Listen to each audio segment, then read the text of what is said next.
पुष्प 40 कौटुंबिक सामंजस्य व अग्निहोत्र। अग्निहोत्र कौटुंबिक सुख, शांती आणि सामंजस्याचा दाता आहे, असा युरोप, आशिया आणि आफ्रिका खंडातील हजारो लोकांचा अनुभव आहे। एका सज्जन व्यक्तीचा अनुभव याप्रमाणे आहे: आमच्या कुटुंबाचे सर्व सदस्य आता एकत्र येऊ लागले आहेत, असे यापूर्वी कधीच झाले नव्हते। आम्ही सर्व मिळून सकाळ संध्याकाळ अग्निहोत्र करतो आणि अपूर्व आनंदाचा अनुभव घेतो। अग्निहोत्र सुरू केल्यानंतर सर्वात मोठा फायदा हा झाला की आम्ही एक कुटुंब आहोत ही भावना सर्वांमध्ये निर्माण झाली। एका कुटुंबाच्या रूपात एकत्र बसून एक दुसऱ्याचे सुखदुःख जाणून घेण्याची संधी आम्हास अग्निहोत्रामुळे प्राप्त झाली। जेव्हा आपण एका परिवाराची गोष्ट करतो तेव्हा भावनात्मक दृष्टिकोनातून कुटुंबातील पाळीव प्राणी, पक्षी व वृक्षवेलींचाही यामध्ये समावेश होतो। अग्निहोत्राचा या सर्वांवर सुद्धा अनुकूलच प्रभाव पडत असतो।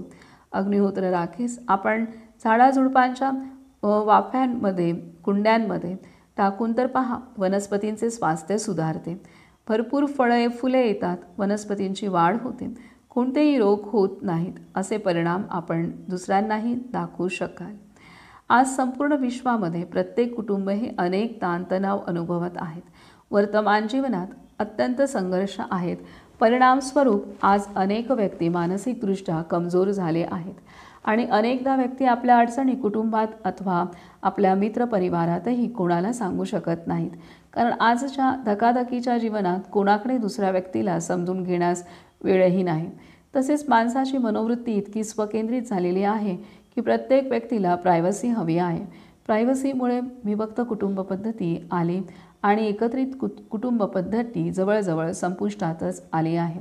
एका मर्यादेपर्यंत प्रायव्हसी असणे ठीक आहे, परंतु स्वतंत्र जीवनशैलीची मनोवृत्ती आज इतकी बोकाळली आहे की आईवडिलांनीही मुलांच्या जीवनात डोकावलेले मुलांना आवडत नाही। तसेच अनेक आईवडीलही मुलांकडे योग्य लक्षच देत नाहीत, त्यामुळे नात्यांमध्ये एक दुरावा निर्माण झाला आहे। अशावेळी एखाद्या कठीण प्रसंगातून एखादी व्यक्ती जात असेल तरी तिच्याकडे पाहायला कुटुंबातील व्यक्तीकडे वेळ असला तरी तितकी आस्थाच नसल्याने त्या व्यक्तीची कोणीही विचारपूस करीत नाही। तसेच त्या व्यक्तीला गृहीत धरले जाते। कुटुंबात संवादच होत नसल्याने ती व्यक्तीही आपल्या अडचणी मोकळेपणाने व्यक्त करू शकत नाही। अनेकदा अशी व्यक्ती सांगायचा प्रयत्नही करते, परंतु त्या व्यक्तीचे म्हणणे आहे तसे ऐकून समजून घेण्याची मनोवृत्तीही घरात कोणाचीच नसते।